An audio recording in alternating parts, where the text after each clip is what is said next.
Hi friends, welcome to the law teller YouTube channel. ఇప్పుడు నేను చెప్పబోయే టాపిక్ ఏంటంటే, క్రిమినల్ కేసుల్లో చాలా అవసరమైనటువంటిది కోర్టు కండిషన్స్ ఇచ్చినప్పుడు వాయిదా ఎలా తీసుకోవాలో, ఏ పిటిషన్ ప్రకారం కోర్టులో వాయిదాలు తీసుకోవచ్చు అనేది ఇప్పుడు నేను మీకు చెబుతానికి మేము యూట్యూబ్ ఛానల్ ముందుకు వచ్చాను. చాలా క్రిమినల్ కేసుల్లో వాయిదాలు ఎక్కువగా ఇవ్వనప్పుడు పార్టీలు చాలా ఇబ్బంది పడుతూ ఉంటారు.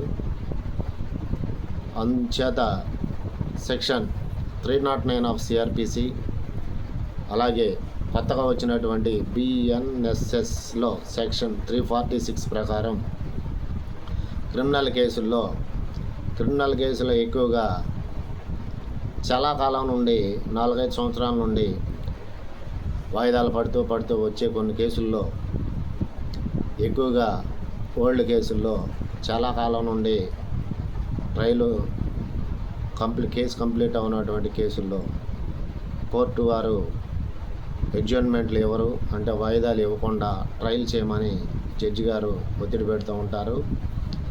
అప్పుడు విట్నెస్లను తీసుకొచ్చి కేసులు చేయండి, చీఫ్ ఎగ్జామినేషన్ చేయండి, క్రాస్ ఎగ్జామినేషన్ చేయండి అని చెప్పి జడ్జి గారు, కోర్టు వారు కండిషన్లు పెడతా ఉంటారు.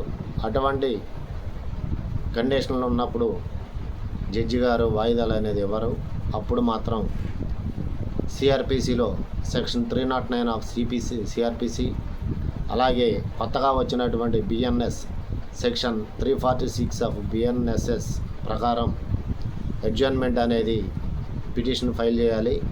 ఆ అడ్జర్న్మెంట్ పిటిషన్ ఫైల్ చేసినప్పుడు జడ్జి గారు ఆ పిటిషన్ అలౌ చేసి కంపల్సరీగా ఆ పిటిషన్ మీద కంపల్సరీగా అడ్జర్న్మెంట్ అనేది ఇస్తారు.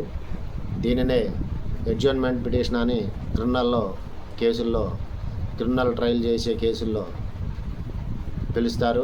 309 ఆఫ్ ఓల్డ్ సిఆర్పిసి, అలాగే కొత్తగా 346 ఆఫ్ బిఎన్ఎస్ఎస్ ప్రకారం అడ్జర్న్మెంట్ పిటిషన్ ఫైల్ చేసుకోవాలి.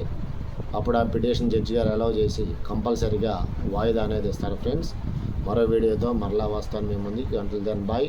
Please subscribe my channel.